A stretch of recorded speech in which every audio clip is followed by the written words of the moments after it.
তো আজকের টপিক হচ্ছে আমাদের রিডিংয়ের লিস্ট অফ হেডিংস। ঠিক আছে, সো লিস্ট অফ হেডিংস এমনই একটা পার্ট রিডিংয়ের, অনেকেই আসলে খুব চিন্তায় থাকেন যে আসলে এটা আমি কিভাবে সলভ করব, এর ওয়েটা কি, অ্যাকচুয়াল আসলে নিয়মটা কি। সো নিয়মটা তো আসলে এক একজনের এক এক নিয়ম। আপনি রিডিং যে নিয়মেই ফলো করেন না কেন, এটা আপনার করতে হবে, মানে আপনার নিজের ওন স্টাইলে করতে পারেন। ঠিক আছে, যদি আপনার যেটাই ভালো লাগে, কারণ এক একজন এক একভাবে দেখাবে। প্রত্যেকটা পথই আসলে সমান। যেমন দেখেন যে একটা অঙ্ককে 7 ভাবে করা যায়, তো আপনি অনেক ওয়েই ফলো করতে পারেন। ঠিক আছে, বাট আমি মনে করি যে আমি যেই ওয়েটা দেখাবো সেইগুলো যদি আপনি ফলো করেন, ঠিক আছে, আশা করি আপনার লিস্ট অফ হেডিংসে আর কোনো সমস্যা থাকবে না। ঠিক আছে, এতটুকু বিশ্বাস আপনি রাখেন। সো খুবই ইন্টারেস্টিং একটা ক্লাস নিয়ে আজকে আমি ডিসক্রাইব করছি আপনাদের সামনে। এখন দেখেন, আমি প্যাসেজ 1 বা প্যাসেজ 2তেই কিন্তু লিস্ট অফ হেডিংস বেশি আসে, তো প্যাসেজ 2টা একটু তুলনামূলক একটু হার্ড হয় প্যাসেজ 1 থেকে। এখন প্যাসেজ 2 এবং 3 থেকেই বেশিরভাগ লিস্ট অফ হেডিংস আসে, 1 থেকে আসে না এরকম না, আসে, বাট প্যাসেজ 1-এর চেয়ে 2টা একটু কঠিন। সো আজকে প্যাসেজ 2 নিয়ে আলোচনা করব। সো রিডিংয়ের লিস্ট অফ হেডিংস কীভাবে সলভ করতে হয়, কোন স্টেপটা ফলো করলে সবচেয়ে কারেক্ট অ্যান্সার আপনি বের করতে পারবেন। রিডিংয়ে আপনি যদি এইগুলো ঠিক রাখতে পারেন, বাকিগুলো ঠিক রেখে কিন্তু আপনি প্রায় 35টা কারেক্ট করলে কিন্তু আপনার বেশ ভালো একটা মার্কস দাঁড়িয়ে যাবে। ঠিক আছে, সো অবশ্যই চেষ্টা করবেন যে লিস্ট অফ হেডিংসটা যাতে করে আপনার ভালো হয়, কারণ এখান থেকে আপনার প্রায় 6-7টা কোয়েশ্চেন চলে আসে। ঠিক আছে, অনেক সময় 9টা আসে, 8টাও চলে আসে। এখন দেখেন, লিস্ট অফ হেডিংসের কিছু নিয়ম আছে, সেগুলো আমরা ফলো করি। তো টিপস অ্যান্ড ট্রিক্স আসলে সেই বিষয়গুলো আসলে কী আছে সেগুলো আমরা দেখি একটু। Tips and tricks. তো আমি 1 নাম্বার যেটা বলবো, যেমন দেখেন চ্যালেঞ্জ যেই শব্দটা আছে এর সিনোনিম হিসেবে হার্ড, ডিফিকাল্ট, টাফ, প্রবলেমেটিক এগুলো হতে পারে। অথবা মনে করেন যে আপনার স্টেটমেন্টে হার্ড আছে, আপনার প্যাসেজে চ্যালেঞ্জ আছে বা প্যারাতে চ্যালেঞ্জ আছে, তাহলে সেটা মিলাই দিবেন। কারণ লিস্ট অফ হেডিং সবসময় সিনোনিম ফলো করবেন। ঠিক আছে, হুবহু ওয়ার্ড দেখে না, সিনোনিম বা মিনিংটা, ইনার মিনিংটা দেখে আপনি ফলো করবেন।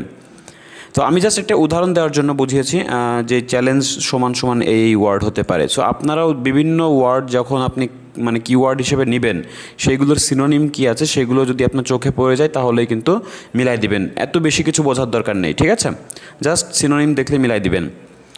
আর বেশিরভাগ এমন শব্দ পেয়ে যাবেন চ্যালেঞ্জ দিয়ে যে কোনো প্যারায় আসুক না কেন এরকম একটা সিনোনিম অবশ্যই তারা থাকবে, অথবা হার্ড দিয়ে রাখতে পারে, অথবা ডিফিকাল্ট দিয়ে রাখতে পারে। ঠিক আছে, এই বিষয়গুলো একটু মাথায় রাখবেন, দেখবেন যে মিলে যাচ্ছে। ওকে, তো 1 নাম্বার হচ্ছে চ্যালেঞ্জ থাকলে আপনি হার্ড, ডিফিকাল্ট, টাফ, প্রবলেমেটিক ইত্যাদি দিয়ে দিবেন। আর এরকম একটা কোয়েশ্চেন হয়তো থাকতে পারে। ঠিক আছে, ওকে। নাম্বার 2 হচ্ছে প্রথমটা কখনো প্রথম হেডিংস হবে না। আপনি প্রথমটা কখনোই প্রথম হেডিংস দিবেন না, কারণ এটা জীবনেও হবে না। আপনি মনে করেন যে তারা কি করে, তারা হচ্ছে প্রথম প্যারাটা এমনভাবে সাজায়, তারা অনেক সময় করে যে এই প্রথম হেডিংসের সঙ্গে ম্যাচ করে দেয়। ঠিক আছে, বা মনে হতে পারে যে আপনার এই প্রথমটার সঙ্গে মিলে যাচ্ছে, এই ফাঁদটাতে আপনি পাড়া দিবেন না। ঠিক আছে, এটা এড়িয়ে চলবেন, কারণ প্রথমটা কখনোই প্রথম হেডিংস হবে না। তার মানে প্রথমটা যখন করবেন তখন দ্বিতীয় হেডিংস থেকে শুরু করবেন, যে কোনটার সঙ্গে ম্যাচ করে। আচ্ছা, এরপরে কি আছে যে হুবহু শব্দ মিলে গেলে বুঝবেন ওটা ট্র্যাপ বা ফাঁদ। তো দেখেন, এইখানেই আসলে 90% স্টুডেন্ট আসলে বোকা বনে যায়। বিষয়টা হচ্ছে যে তারা কি করে, এক্সামিনাররা খুব কিন্তু চালাকি করে, যেভাবে প্রশ্ন তৈরি করে, মনে করবেন যে আপনার সাপোজ এমন ওয়ার্ড তারা দিয়ে রাখবে এইখানে যেই ওয়ার্ড আপনি পাচ্ছেন সেই ওয়ার্ডগুলো আপনার এই সব প্যাসেজে থাকবে। ঠিক আছে, তো কয়েকটা প্যাসেজ বা প্যারাতে থাকতে পারে। সো আপনি প্রথমেই দেখে তো মহা খুশি হয়ে যাবেন যে না, এটা তো শব্দ মিলে যাচ্ছে, তার মানে এটার সঙ্গে এটা হবে। এইখানেই আসলে তারা খেলাটা খেলে। ঠিক আছে, এইখানেই তাদের মূল খেলা, কারণ এই যে আপনাকে বোকা বানানোর জন্যই তারা কিন্তু ওইভাবেই প্রশ্ন করেছে, এই জন্য কিন্তু কঠিন হয়ে যায়। তো এই জন্য আমাদের বিষয়টা হচ্ছে ফলো করতে হবে যে হুবহু শব্দ মিলে গেলে আসলে ওটা ট্র্যাপ বা ফাঁদ, আপনি ওটা দিবেন না। আপনি একটু চিন্তা করেন, তারপরে দেন। যদি সিনোনিম ম্যাচ করে তাহলে দেন। ঠিক ঠিক আছে, হুবহু শব্দ মিলে গেলে দেওয়ার চেষ্টা করবেন না। আচ্ছা, আরেকটা কথা বলি, খুবই ইম্পর্টেন্ট, সেটা হচ্ছে আপনারা আসলে রাইটিংয়েও অনেক প্রবলেম আছে আপনাদের, তারপর স্পিকিংয়ে প্রবলেম আছে, অবশ্যই আমার গ্রুপটা ফলো করবেন। ঠিক আছে, ফেসবুক গ্রুপসে আপনি রাইটিংগুলো লিখে ওইখানে সাবমিট করবেন, আমি ইভ্যালুয়েট করে দিব যে আপনার এই রাইটিংয়ে কত মার্কস আসবে। স্পিকিং একটা রেকর্ডিং করে আপনি ওইগুলো মানে ছাড়তে পারেন, একটা কিউ কার্ড রেকর্ড করে ছাড়তে পারেন। ঠিক আছে, যখন আপনি রেকর্ডিং করে ওই গ্রুপে পোস্ট করবেন, দেখবেন যে আপনার একটা ভয় দূর হয়ে গেছে, আপনার পাবলিক স্পিকিং ক্ষমতাটা বেড়ে গেছে। তখন দেখবেন যে ইয়েটা মানে আপনার ভেতরে যে কনফিডেন্স লেভেলটা মানে এত বেড়ে গেছে যে আপনার তখন আর ইংলিশে কথা বলতে ভয় করবে না। অনেকেই আসলে কথা বলতে পারি, বাট ওই ভয়, লজ্জা, এইগুলোর জন্য আসলে আমরা পিছিয়ে যাচ্ছি। তো আমার ওই গ্রুপে রেগুলার পোস্ট করবেন, আপনার হাতের লেখা যেমনই হোক না কেন আপনি পোস্ট করবেন। ঠিক আছে, কারণ এখানে সবাই শিখতে আসছে। ঠিক আছে, এবং আপনিও জানতে পারবেন যে আপনার লেখার স্টাইল এভাবে লিখলে আপনি কত মার্কস পেতে পারেন। ঠিক আছে, আপনি প্রশ্নসহ ওই অ্যান্সারগুলো পোস্ট করবেন। ঠিক আছে, এই কাজটা করেন রেগুলার, ইনশাল্লাহ আপনার স্পিকিং অ্যান্ড রাইটিংটাও অনেকাংশে বেড়ে যাবে। ঠিক আছে, প্র্যাকটিস মেক্স ম্যান পারফেক্ট, এতটুকু মনে রাখবেন। আচ্ছা, তাহলে যেটা বলছিলাম, হুবহু শব্দ মিলে গেলে বুঝবেন ওটা ট্র্যাপ বা ফাঁদ। আচ্ছা, ওই গ্রুপের লিঙ্কটা ডেসক্রিপশন বক্সে দেওয়া থাকবে। ঠিক আছে, অথবা গ্রুপের নামটা আমি বলে দিচ্ছি, গ্রুপের নাম আপনি সার্চ দিতে পারেন যে আইএলস প্রিপারেশন বা IELTS group in Bangladesh @project IELTS। ঠিক আছে, আপনি এই লিঙ্কে ক্লিক করলেই ভালো হবে। ঠিক আছে, তাহলে পেয়ে যাবেন। আচ্ছা, নাম্বার 4 হচ্ছে প্রথম 3টা অথবা শেষের 3টা লাইন গুরুত্বপূর্ণ। এতটুকু মাথায় রাখবেন, প্রথম 3টা বা শেষের 3টা, কারণ প্রথম দিকে কিন্তু আপনি দেখবেন যে বড় বড় প্যাসেজের প্রথম দিকে অ্যান্সার থাকে এবং ছোট ছোট প্যাসেজের কিন্তু শেষের দিকে অ্যান্সার থাকে। তো আমি 3টা না, প্রথম 2টাইতেই আপনি পেয়ে যাবেন, বাট আমি 3টা নিয়েছি যাতে করে একটু তারপরেও দেখতে পারেন। বিষয়টা হচ্ছে যে আপনার মানে কি এইখানে লিস্ট অফ হেডিংসে আসলে বড় বড় প্যারা থাকে। এখন এইগুলো যদি সব পড়ে আপনি অ্যান্সার বুঝে দিতে চান, আপনি কখনোই 1 ঘন্টার ভিতরে সব অ্যান্সার করতে পারবেন না। সো অল্প অল্প পড়তে হবে, সঠিক জায়গায় পড়তে হবে, কৌশল ব্যবহার করতে হবে।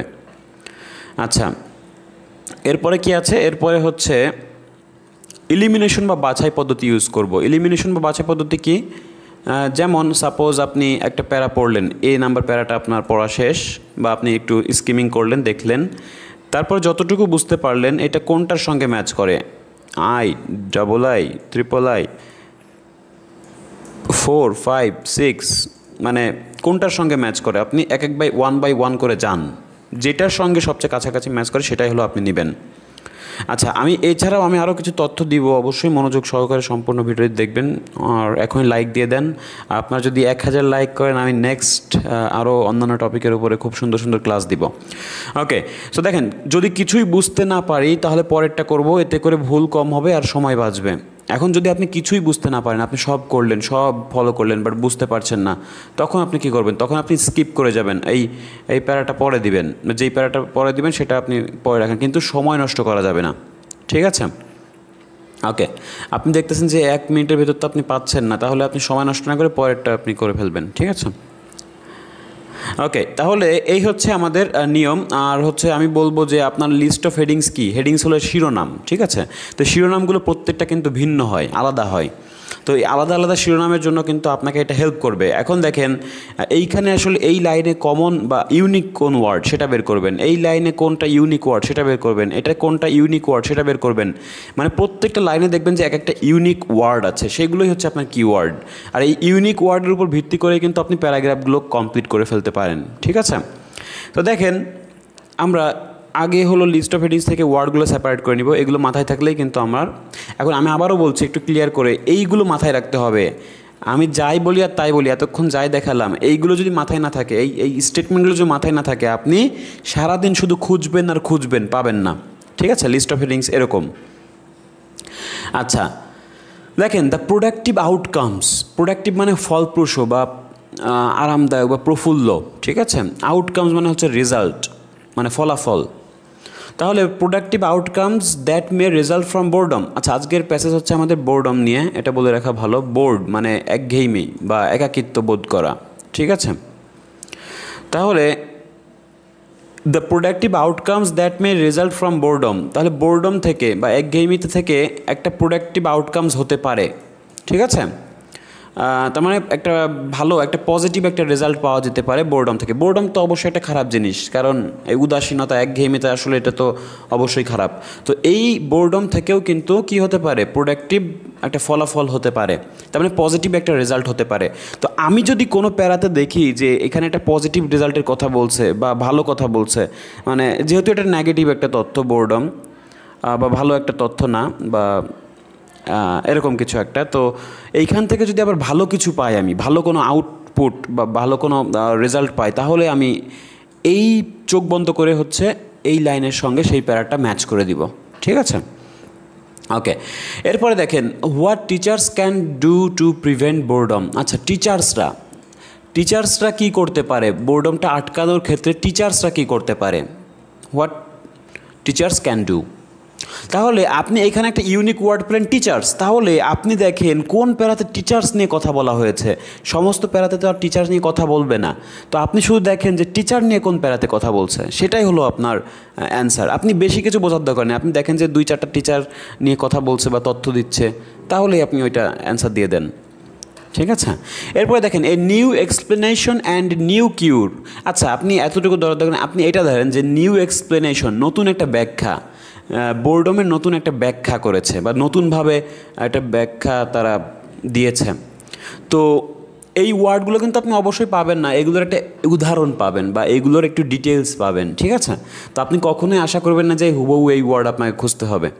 ঠিক আছে, তো আপনি বের করবেন যে কোনো একটা ব্যাখ্যা করেছে কিনা নতুন, বা এই নিউ কথাটা কোথাও বলেছে কিনা, বা নিউ এর কোনো সিনোনিম বলেছে কিনা। নিউ এর সিনোনিম কি হতে পারে? রিসেন্টলি বা রিসেন্ট, সম্প্রতি, তাই না? এরকম হতে পারে। আচ্ছা, আবার নিউকে নিউ বলতে পারে, এরকম হতে পারে। সো আপনি দেখেন যে নতুন কোনো এক্সপ্লেনেশন আসলে এই বোর্ডমের কিউরের জন্য দিয়েছে কিনা। ওকে, এরপর দেখেন problems with scientific approach to boredom. আচ্ছা, প্রবলেমস একটা প্রবলেম হতে পারে কিসের? সায়েন্টিফিক অ্যাপ্রোচ, তাহলে বৈজ্ঞানিক একটা পদক্ষেপ টু বোর্ডমের প্রতি। তাহলে সায়েন্টিফিক অ্যাপ্রোচ উইথ প্রবলেমস। আচ্ছা, problems with a scientific approach, আপনি দেখেন যে কোথাও সায়েন্টিফিক কথাবার্তা বলেছে কিনা বা প্রবলেমসের কথা বলেছে কিনা। ঠিক আছে, আচ্ছা, আমি কিন্তু একটা বিষয় আপনাদেরকে দেখিয়েছিলাম মনে হয় এখানে, দেখেন এই যে প্রবলেমেটিক বা প্রবলেমস, তার মানে এখানে কী আছে? চ্যালেঞ্জ আছে, হার্ড আছে, ডিফিকাল্ট আছে, টাফ আছে। তার মানে এর একটা সিনোনিম তারা এরকম কিছু একটা ইউজ করতে পারে। ঠিক আছে, প্রবলেমসের ক্ষেত্রে। আর সায়েন্টিফিক হয়তো আপনি দেখবেন যে কোথাও সায়েন্টিফিক আলোচনা করেছে, বা এরকম যদি আপনি বৈজ্ঞানিক কোনো বিষয় বা ভাষা টাষা ইউজ করে, তখন আপনি এই প্যারার সঙ্গে ওটা ম্যাচ করে দিবেন। আচ্ছা, এরপর দেখেন এই পটেনশিয়াল ডেঞ্জার মানে হচ্ছে বিপদ, তার সম্ভাবনা একটা বিপদের কথা বলেছে। অ্যারাইজিং মানে উৎপত্তি হতে পারে কোথা থেকে? বোর্ডম থেকে। তাহলে বোর্ডম থেকে একটা ডেঞ্জার বা বিপদ অ্যারাইজিং হতে পারে। ঠিক আছে, তাহলে আমি যদি কোনো প্যারাতে দেখি যে এখানে একটা বিপদের কথা বলছে বা নেগেটিভ কোনো তথ্য আসলে বেশি বলতেছে বা এরকম করতেছে, তো বোর্ডম থেকে নেগেটিভ কোনো তথ্য যদি আমরা পাই, আর পজিটিভ পেলে তো এটা 1 নাম্বার দিব, আর যদি নেগেটিভ কিছু পাই তাহলে এই ভি নাম্বারটা দিব। ঠিক আছে, বা বোর্ডম যে খারাপ জিনিস, এখান থেকে কী ঘটতে পারে বা কী বিপদ হতে পারে, এই বিষয়গুলো যদি বলে তাহলে আমি 5 নাম্বার দিয়ে দিব। আচ্ছা, আমি আগে বোঝাই দিচ্ছি, এইটা কিন্তু আমি বোঝানোর পরে আপনারাও কিন্তু গেস করতে পারবেন, কারণ এই বিষয়গুলো বুঝলেই কিন্তু আপনার হয়ে যাবে। এবার দেখেন, creating a system of classification for filling of boredom. Creating a system, একটা সিস্টেম ক্রিয়েট করা, অফ ক্লাসিফিকেশন মানে হলো শ্রেণী বিভাগ, অফ ফিলিংয়ের একটা শ্রেণী বিভাগ। আপনি যদি দেখেন একটা কোনো অনুভূতির একটা ক্লাসিফিকেশন করা হয়েছে, অনুভূতি রিলেটেড, তাহলে আপনি এই প্যারার সঙ্গে এটা ম্যাচ করে দেন। Age groups most affected by boredom, identifying those who most affected by boredom. তো দুইটাই কিন্তু একই কথা, বাট ডিফারেন্ট কোথায়? ডিফারেন্সটা হচ্ছে আপনার এজ গ্রুপস আর আইডেন্টিফাইং। তো এজ গ্রুপ মানে কোন গ্রুপরা আসলে বেশি অ্যাফেক্টেড হচ্ছে, আর আইডেন্টিফাই করা হচ্ছে যে কারা বেশি অ্যাফেক্টেড হচ্ছে। আর এটা হলো গ্রুপ, মানে এজ হতে হবে, আর এখানে শুধু আইডেন্টিফাই করলেই হবে যে কারা বেশি অ্যাফেক্টেড হচ্ছে। এখন কোনটা হবে সেটা আমরা জানি না। এখন দেখেন, একটা বিষয় হচ্ছে, খেয়াল করবেন, প্রায় দুটি সেম থাকলে, প্রায় যদি আপনার এইখান থেকে যে কোনো একটা অ্যান্সার হবে আর একটা বাদ যাবে। ঠিক আছে, এটা নিয়ম, এটা লিস্ট অফ হেডিংসের নিয়ম। ঠিক আছে, যদি কাছাকাছি কোনো হয়, একই লাইন 2 জায়গায় বলে, কিন্তু ছোট্ট একটা ডিফারেন্স আছে, তার মানে যে কোনো একটা বাদ যাবে। বুঝতে পেরেছেন? এটা এটা মাথায় রাখবেন যে একই রকম মানে হুবহু দেখতে একই বিষয়, বাট কিছু একটা জায়গায় পার্থক্য আছে। তো সেরকম সেন্টেন্স থেকে যে কোনো একটা সেন্টেন্স অ্যান্সার হয়, দুইটা হবে না, ঠিক আছে? একটা বাদ যাবে। আচ্ছা, তো এই হচ্ছে লিস্ট অফ হেডিংসের আমরা আলাদা করে ওয়ার্ডগুলো নিয়ে নিলাম। এখন আমরা প্যাসেজগুলো পড়ি। তো আমাদের আশা করি এগুলো মাথায় আছে, যদি মাথায় না থাকে একটু পজ করে দেখে নেন কী কী ওয়ার্ড আছে। আমি চলে যাব সরাসরি। এক নাম্বারটা আমি একটু স্ক্যান করি, ঠিক আছে? সবগুলো পড়া যাবে না, আমি শুরু থেকে স্ক্যান করছি। আচ্ছা দেখেন, but define the boredom that can studied in lab. আচ্ছা, ল্যাবের কথাবার্তা বলছে, study in lab. Lab tab কোথায়? আমি কিন্তু ল্যাবের কিছু পেয়েছিলাম, হ্যাঁ পেয়েছিলাম। সেটা হলো সায়েন্টিফিক অ্যাপ্রোচ, ঠিক আছে? সায়েন্টিফিক একটা বিষয়, কিন্তু ল্যাবে তো পরীক্ষা টরীক্ষা করা হয়, তাই না? আপনারা বুঝতে পারবেন যে এটা সায়েন্টিফিক। আর প্রুফ ডিফিকাল্টের কথা বলছে, দেখেন আমি কিন্তু একটা বিষয় বলেছিলাম যে আপনাদের এখানে কি আছে, প্রবলেমস। এই প্রবলেমস মানে হচ্ছে ডিফিকাল্ট, চ্যালেঞ্জ, প্রবলেমেটিক, টাফ ইত্যাদি থাকতে পারে। সো এই সিনোনিমটা মিলে যাচ্ছে। প্রবলেমস মানে হচ্ছে ডিফিকাল্ট, আর হচ্ছে ল্যাব মানে হচ্ছে আপনার সায়েন্টিফিক যেসব অ্যাপ্রোচ, ঠিক আছে? তাহলে আমি কিন্তু আর বেশি কিছু পড়বো না এখন। এত কিছু যদি পড়তে যাই আমার সময় চলে যাবে, ঠিক আছে? তো আমার সময় নেই, আমি স্ক্যান করে দেখলাম এগুলো যেহেতু আমার এই ওয়ার্ডগুলো মাথায় আছে, আমি সরাসরি ওইটা অ্যান্সার দিয়ে দিব, ঠিক আছে? তো আমি কি দিব, এ নাম্বারে দিব হচ্ছে 5, মানে ভি, ও সরি ভি কেন, আইভি, হ্যাঁ। তাহলে এটা হলো আপনার অ্যান্সার, ঠিক আছে? খুব সুন্দরভাবে কিন্তু আমরা এটা পেয়ে গেলাম। এখন বি নাম্বারটা দেখি। খুব ইজি, আপনারা যদি বুঝতে পারেন খুব ইজি, না বুঝলে খুবই কঠিন। দেখেন এখানে বলছে যে experience of the boredom Thomas Goetz, okay.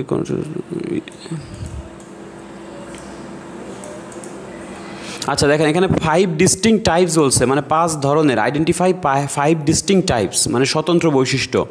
Key key? Indifferent, ক্যালিব্রেটিং, তারপরে সার্চিং, রিয়াক্ট্যান্ট, অ্যাপাথেটিক। আচ্ছা সবগুলো হচ্ছে একটা কি, এই সবগুলো কিন্তু একটা ফিলিংস। কারণ অ্যাপাথেটিক হচ্ছে আপনার একটা উদাসীনতা, ইনডিফারেন্ট মানে উদাসীনতা, আর বাকিগুলো আছে সব কিন্তু উদাসীনতার সঙ্গেই মানে সিনোনিম যেসব ওয়ার্ড আছে সেগুলো বলা হচ্ছে। অ্যাপাথেটিক মানে দুঃখ, বিষাদ, আর এটা হলো উদাসীন। মানে হচ্ছে ফিলিংস নিয়ে কিন্তু তারা কি করছে, একটা 5টা স্বতন্ত্র বৈশিষ্ট্যর বিষয়গুলো ইয়ে করেছে, এক করেছে, ঠিক আছে? অফ দ্য 5 টাইপস, মানে 5 টাইপের এই বিষয় নিয়ে কিন্তু এখানে বলা হচ্ছে। ওই যে ইমোশন নিয়ে কথা বলছে, তার মানে কি বিষয়টা আপনারা একটু গেস করেন, আমি আর বলবো না, আমি অলরেডি বুঝে গিয়েছি। আপনারা দেখেন কোনটা, আপনারা গেস করেন, আমি অ্যান্সার দিচ্ছি। ওকে, সো এখানে হচ্ছে আপনার অ্যান্সার কী হবে আশা করি বুঝতে পারছেন, তাই না?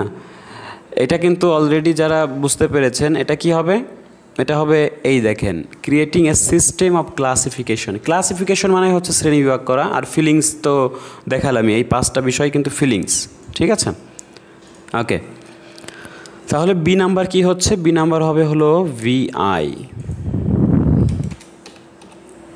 আচ্ছা, মানে আপনি শুধু একটা ইঙ্গিত পাবেন, আপনি তো এইসব ওয়ার্ড হুবহু পাবেন না, আপনি জাস্ট একটা ইঙ্গিত পাবেন, সেই ইঙ্গিত ধরেই আপনাকে দিতে হবে। এখন আপনি যদি বলেন যে এই তথ্যটা আপনি পেলেন, এখন আপনি কোনটা মিলাবেন, প্রোডাক্টিভ আউটকাম দিবেন, এরকম কোনো তথ্য তো পাননি, টিচার নিয়ে কোনো কথা বলেনি, নিউ এক্সপ্লেনেশন বলেনি, পটেনশিয়াল ডেঞ্জারও বলেনি, এটা বলেনি, এটা বলেনি, তো যেটা সবচেয়ে কাছাকাছি যাবে সেটাই আপনি দিবেন, ঠিক আছে? ওকে, তাহলে এরপরেরটা আমরা করি। আর যেটা করবেন সেটা কেটে দিবেন, আমি যে ইয়েলো মার্ক করে রাখছি এটা মানে কেটে দেওয়া, মানে এটা নিয়ে আর ভাববো না, আমরা বাকিগুলো নিয়ে ভাববো। এগুলো আপনি করলে আপনারও বদার কম করবে, ঠিক আছে? মানে অসুবিধা কম হবে। আচ্ছা, সি নাম্বারটা দেখেন, এটাও কিন্তু দেখেন প্রথম দিকে পেলাম, এটাও প্রথম দিকে পেলাম। সি নাম্বারটা দেখেন, সাইকোলজিস্ট স্যান্ডিম্যান সেন্ট্রাল আলিমেশন, man has found that being bored makes us more creative. আচ্ছা দেখেন, man has found that being bored makes us more creative. We all are afraid being bored, but actual fact in can lead the kinds of amazing things. আচ্ছা দেখেন, আবার amazing things এর কথা বলছে, তার মানে অবশ্যই এগুলো পজিটিভের কথা বলতেছে, তাই না? তো ম্যান একটা ব্যক্তি কী পেয়েছে, যে বোর আমাকে আরও ক্রিয়েটিভ করে, এবং এগুলো কি আসলে সব অ্যামেজিং থিংস। তার মানে অনেক ভালো ভালো ব্যাপার কিন্তু ওই বোরিং থেকে হতে পারে বা বোরডম থেকে হতে পারে। তার মানে আমি কিন্তু অলরেডি আপনাদেরকে বুঝিয়েছি অলরেডি। দেখেন তো আপনারা এটা গেস করতে পারেন কিনা কোনটা হবে, আমাকে দরকার হলে পজ করে রাখেন। আচ্ছা, আশা করি ধরতে পেরেছেন। দেখেন এটা হচ্ছে আপনার প্রোডাক্টিভ আউটকামস। আমি বলেছি যে যদি পজিটিভ কোনো তথ্যপত্র আমরা পাই তাহলে আমরা এটা দিব, ঠিক আছে? তাহলে আমরা সরাসরি আই দিয়ে দিচ্ছি। খুব ইজি কিন্তু দেখেন এখানে আমরা জাস্ট এখানে ভালো করে বুঝতে হবে যে আপনি প্রশ্নটা ভালো করে বুঝতে পারছেন কিনা, এবং এই প্রশ্নের উপর ভিত্তি করে আপনাকে আগে থেকে গেস করতে হবে যে আপনার প্যাসেজটা কীভাবে সাজানো থাকতে পারে। তা আমি যেহেতু দেখলাম যে বোর্ডম থেকে একটা প্রোডাক্টিভ আউটকামস, তার মানে একটা পজিটিভ একটা থিংস, তার মানে এখানেও পজিটিভ থিংস এখানে তারা বলবে। এখানে তারা উদাহরণ দিয়ে বলছে যে আমাদেরকে ক্রিয়েটিভ করে অ্যামেজিং থিংস ঘটতে পারে, ঠিক আছে? আমরা আসলে সবাই ভয় পাই বোরডম থেকে, বাট অ্যাকচুয়ালি এটা আরও ভালো ভালো থিংস ঘটতে পারে, সেই বিষয়টাই আসলে এখানে বলেছে, ঠিক আছে? আচ্ছা, তার মানে আমরা হচ্ছে আই নাম্বারটা দিয়ে দিব। ওকে, সি নাম্বারে হচ্ছে আই, এটাও দেখেন প্রথম দিকেই আমরা পেয়েছি। এরপর দেখেন ডি নাম্বার দেখেন, সাইকোলজিস্ট জন এজ টুড, তারপরে York University in Toronto Canada isn't convinced if you are in state mind wandering not bored he says in my point of view. আচ্ছা, পেইন ইজ অ্যাডাপটিভ। তারপরে আপনার কোনো যদি কথা বা quotation না হয় এগুলো আপনারা মার্ক করবেন, ঠিক আছে? In my point of view boredom undesirable state. Okay, এগুলো একটু দাগাবেন, ঠিক আছে? এটা একটু বেশিই পড়া লাগতেছে। দেখেন we should actively cause pain. এখন দেখেন কোনোটা একটু বেশি পড়তে হয়, কোনো একটু কম পড়লে হয়ে যাবে, কিন্তু তারা এমনভাবে তৈরি করেছে যাতে করে আপনার সময়ের ভেতরে সলভ হয়ে যায়, ঠিক আছে? আচ্ছা, তারপরে আমি পুরোটাই দেখতেছি একটু, এখানে আসলে তেমন কোনো তথ্য দেখেন এই পেইনফুলি স্লোলি। আচ্ছা, এখানে একটা বেদনাদায়কের কথা বলছে। আচ্ছা, ওর্স মানে খারাপের কথা বলছে। ফিল ওর্স মানে তোমাকে আরও খারাপ অনুভব করাবে। আচ্ছা, পুরোটাই আমি দেখলাম যে সব নেগেটিভ তথ্যে ভরা, ঠিক আছে? সব নেগেটিভ তথ্য, নেগেটিভ ওয়ার্ডস। তাহলে কী হবে বলেন তো, কী হবে? এই যে a potential danger arising from boredom, ঠিক আছে? এটা হবে নিশ্চিন্তে, কারণ তারা সব নেগেটিভ তথ্য দিচ্ছে। ওকে, তাহলে আমি এইটা হলো অ্যান্সার দিয়ে দিব। আমি ডি নাম্বার দিব হলো 5, a potential danger arising from boredom. Potential danger মানে আমি নেগেটিভ তথ্য বলেছি। আমার এখানে দেখেন পেইনফুল স্লোলি ওর্স, তারপর pain adaptive undesirable state cause pain, মানে একটা পেইন মানে পেইনটাকে তারা মূল রাখছে। এই পেইনটা ব্যথা, এই ব্যথাটাকে তারা ডেঞ্জার হিসেবে আখ্যায়িত করতেছে, ঠিক আছে?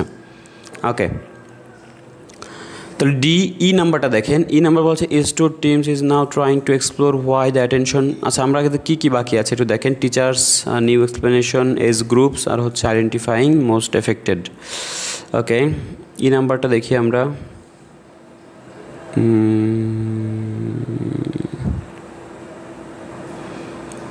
আচ্ছা, আমি ই নাম্বারটা আপনাদের উপরে ছেড়ে দিব। এই যে ই নাম্বারটা টোটাল হচ্ছে এইখান থেকে আছে, এইখান থেকে এই পর্যন্ত আছে, ঠিক আছে? এটা কিন্তু একটু প্যাচালু হতে পারে, সো আপনারা এটা একটু আপনারা অ্যান্সার দিবেন, ঠিক আছে? আমি এফ নাম্বারটা বলে দিচ্ছি।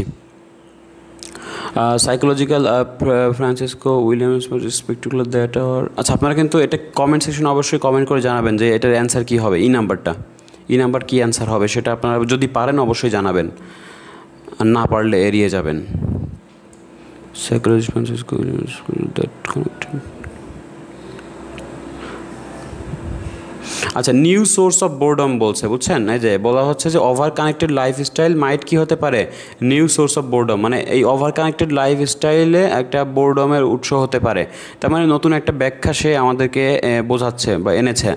তো এই নিউ এক্সপ্লেনেশন অফ বোরডম, ঠিক আছে? তার মানে 3 নাম্বারটা হয়ে গেল এফ, ঠিক আছে? এটা আমি আর বোঝাচ্ছি না, এটা বুঝতে পারবেন আপনারা, যেহেতু নিউ কথা বলছে অলরেডি, নিউ সোর্স, আর এখানেও বলছে নিউ এক্সপ্লেনেশন, ঠিক আছে?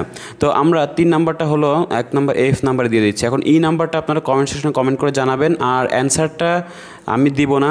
অ্যান্সার হচ্ছে আপনারা ক্যামব্রিজ 13 এর প্যাসেজ টেস্ট 1-এ গিয়ে আপনারা দেখতে পারবেন, ঠিক আছে? আচ্ছা, তো দেখেন ই নাম্বারটা হচ্ছে আপনারা আগে অ্যান্সার দেন, দেখি আপনারা কেমন পারেন, ঠিক আছে? সেটা আমি দেখব যে এতক্ষণ যে বক বক করলাম আপনারা কিছু বুঝতে পারলেন কি না, ঠিক আছে? তো আশা করি বুঝতে পারবেন। এখানে যেহেতু 3টা বাকি, টিচার্স তো মনে করেন যে অলরেডি এখানে টিচারের কথা বলা নেই, তো আপনারা এই 2টার ভিতরে কোনটা হবে সেটা হলো আপনাকে অ্যান্সার হিসেবে কমেন্ট করে জানান। Okay, thank you so much for join the class. আর যারা আসলে খুবই দুর্বল, একটি গাইডলাইন খুঁজে পাচ্ছে না, অবশ্যই আমার সঙ্গে যোগাযোগ করতে পারেন। আমার কোর্স ডিটেলসটা ডেসক্রিপশন বক্সে দেওয়া থাকবে। তো একদম শুরু থেকে আপনাদেরকে খুব ধরে ধরে আমি বোঝাবো, আর আমার পড়ানোর স্টাইল দেখলে আপনারও আসলে ভালো লাগবে বা বুঝতে পারবেন, একটা আত্মবিশ্বাসের সঙ্গে আপনি কিন্তু এক্সামে বসতে পারবেন। তো আমার স্টুডেন্টরা খুব ভালোই করছে, রেজাল্ট খুব ভালো হয়। সো অবশ্যই আপনারা যদি দুর্বল হন আমার সঙ্গে যোগাযোগ করবেন, ঠিক আছে? Thank you so much for join the class আর watching the full video. So next কোনো ক্লাসে অন্য কোনো টপিক নিয়ে আলোচনা করব, যদি আপনারা 1000 লাইক দেন এই ভিডিওতে, ঠিক আছে? আপনারা যদি লাইক না দেন আমি ভিডিও বানানো বন্ধ করে দিব, ঠিক আছে?